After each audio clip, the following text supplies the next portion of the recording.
Bonjour, bienvenue sur Jaf Photographie pour un nouveau C'est quoi ton matos? Un nouveau C'est quoi ton matos aujourd'hui destiné à Julien.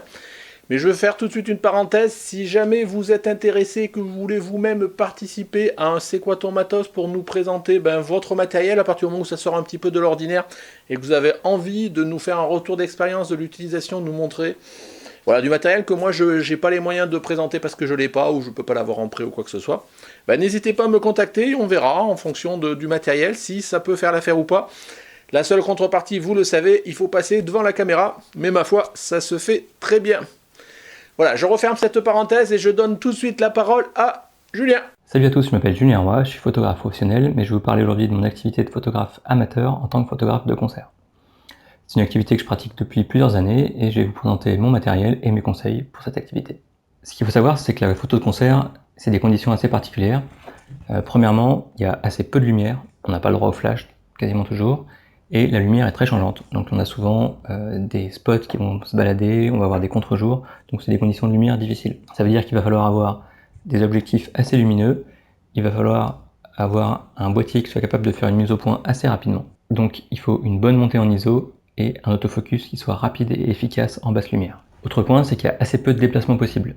Donc soit il y a une fosse réservée aux photographes, dans ce cas-là vous pouvez vous déplacer le long de la scène, soit vous allez être à un point fixe pendant toute la durée du concert. Donc si vous voulez varier un petit peu les types de photos, il va falloir varier les focales.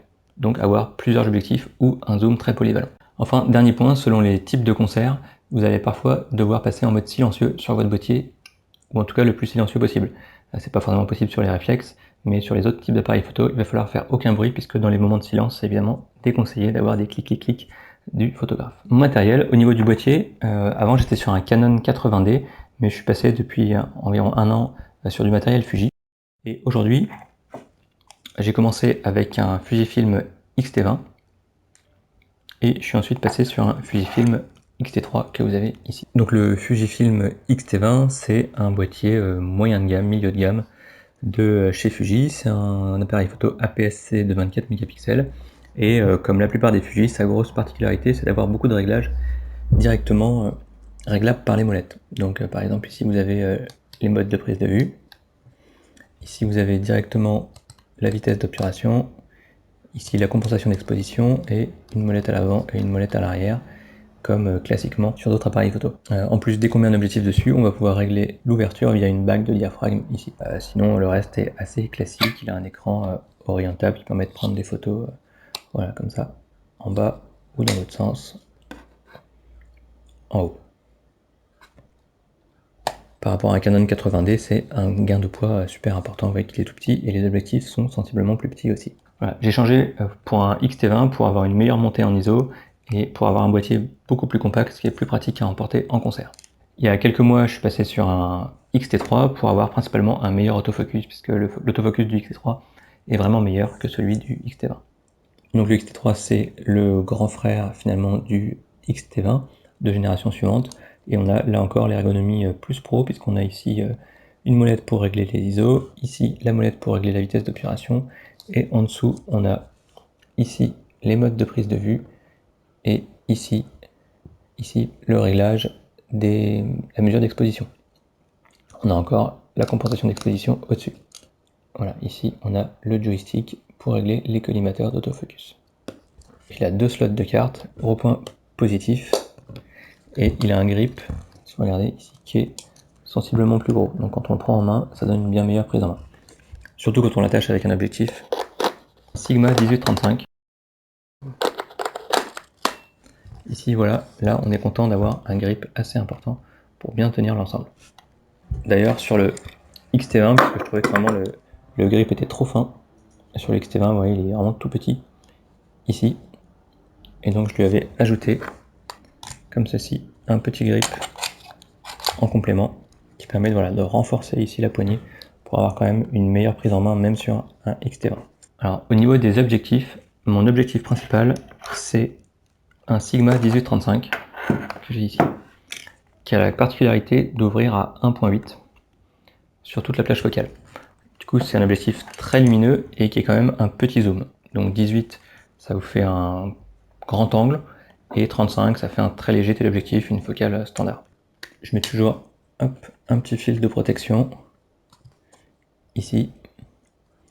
Voilà, donc c'est un objectif très lourd mais très agréable à utiliser, voilà, avec des grosses molettes de réglage ici. Pour le monter sur un boîtier Fujifilm, alors que c'est un objectif fait pour Canon, j'ai dû utiliser une petite bague d'adaptation qui est la bague Fringer EF FX, qui permet d'adapter les objectifs Canon sur des objectifs Fuji comme ceci. Clac, et ensuite on peut le monter ici, et on conserve le réglage du diaphragme via cette bague ici. Donc l'ensemble est quand même encombrant, ça fait 1 kg, mais c'est vraiment très pratique d'avoir avec un objectif à la fois quelque chose de très lumineux et quelque chose d'assez polyvalent. C'est vraiment mon objectif principal en concert puisque je peux couvrir l'essentiel des points de vue. Je le complète quand même avec 2 autres objectifs. Donc d'une part, il me faut un grand angle parce que je suis souvent assez près de la scène et je veux couvrir des vues d'ensemble du groupe. Avant, j'étais sur un Samyang 8 mm fisheye 2.8 qui couvre très bien l'ensemble de la scène, mais comme c'est un fisheye, ça déforme énormément les perspectives et on se lasse rapidement de l'effet fisheye que ça peut donner sur les scènes. Du coup, je suis passé sur un objectif rectiligne, donc c'est un 9 mm, en l'occurrence c'est le Laowa 9 mm 2.8, qui lui a l'inconvénient d'avoir un vignettage plus important, mais au moins c'est rectiligne, donc ça donne des perspectives plus standards, et c'est celui que j'utilise actuellement pour tous les plans larges en concert.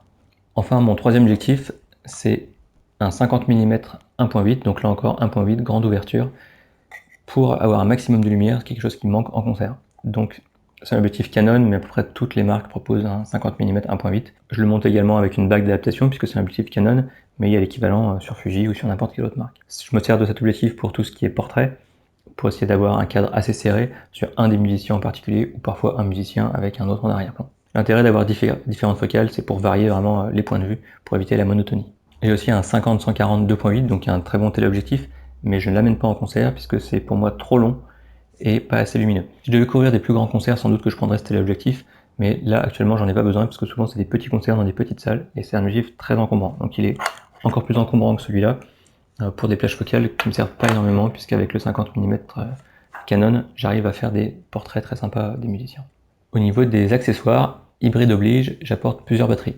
Donc c'est des petites batteries, l'avantage des batteries Fuji c'est qu'elles sont pas grosses, l'inconvénient c'est qu'il faut quand même les changer assez souvent, donc généralement sur un concert, je vide entièrement une batterie et j'entame une deuxième. Par sécurité j'en prends toujours une troisième, mais j'en ai rarement besoin, sauf des concerts vraiment très longs. J'emporte aussi une carte SD de secours, même si maintenant avec le X-T3 j'ai 2 slots de carte SD dans l'appareil photo, donc j'en ai rarement besoin, mais au cas où c'est toujours bien d'avoir une carte SD si jamais il y a un souci avec une des cartes. Ensuite j'attache tout ça avec une sangle, donc c'est une Optech USA, ce qui permet d'avoir l'appareil photo en bandoulière, comme ça, hop, et de pouvoir facilement le dégainer pour prendre les photos. Ce que je fais souvent, c'est que j'ai aussi cette petite dragonne de poignet que j'attache, qui me permet de l'attacher de l'autre côté, comme ça. Donc là par exemple, si je veux prendre des plans vus du dessus, comme ça, en levant les bras, ou vus du dessous, dans des positions un peu compliquées, je suis quand même assuré d'avoir l'appareil photo bien attaché. Voilà, et pour ranger tout ça, j'utilise un petit sac sling, donc c'est un sac case logique. Voilà. L'avantage des sacs sling, c'est que quand on les a sur le dos, on peut facilement les faire basculer devant et prendre directement l'appareil photo. Et au niveau des accessoires, c'est à peu près tout, puisque évidemment les flashs sont interdits, les trépieds, évidemment on va pas se balader en concert avec un trépied, donc du coup c'est quand même un équipement assez léger, avec un appareil photo et 2 autres objectifs, donc 3 objectifs en tout. Au niveau des conseils que je pourrais vous donner pour la photo de concert, le premier conseil, ce serait quand même de ne pas oublier que c'est priorité à la musique. Donc vous êtes là pour faire des photos, mais tout le monde est là pour écouter de la musique, donc surtout ne dérangez pas le public et ou les musiciens. Le deuxième conseil, c'est que si vous n'avez pas de matériel très lumineux, si vous n'avez pas d'objectif très lumineux, essayez quand même avec votre objectif de kit. Mais si vous avez le choix, vaut mieux une focale fixe qui fera des bonnes photos, même si elles sont un peu répétitives, vaut mieux quelques bonnes photos plutôt que plein de photos trop mauvaises par manque de lumière. Par exemple, les objectifs de kit, généralement, sont pas assez lumineux pour la plupart des conditions de concert. Vous allez avoir vraiment des images beaucoup trop bruitées.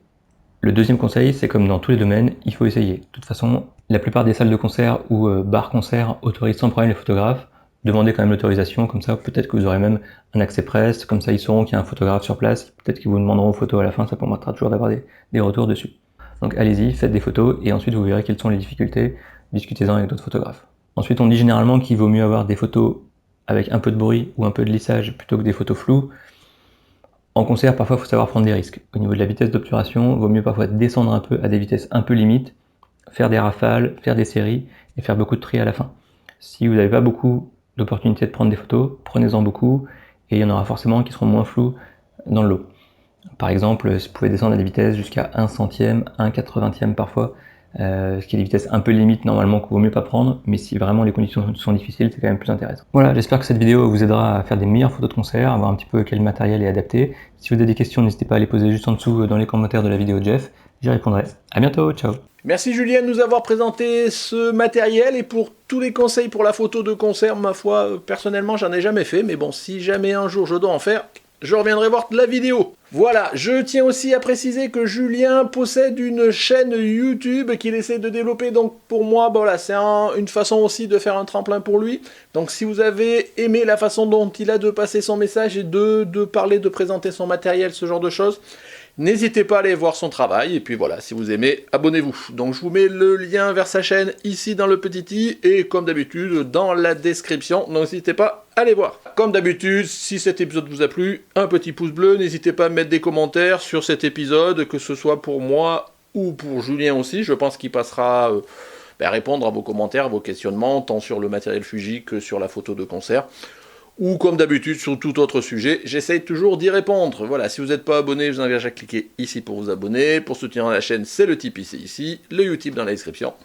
Voilà, merci de nous avoir suivis et puis au revoir.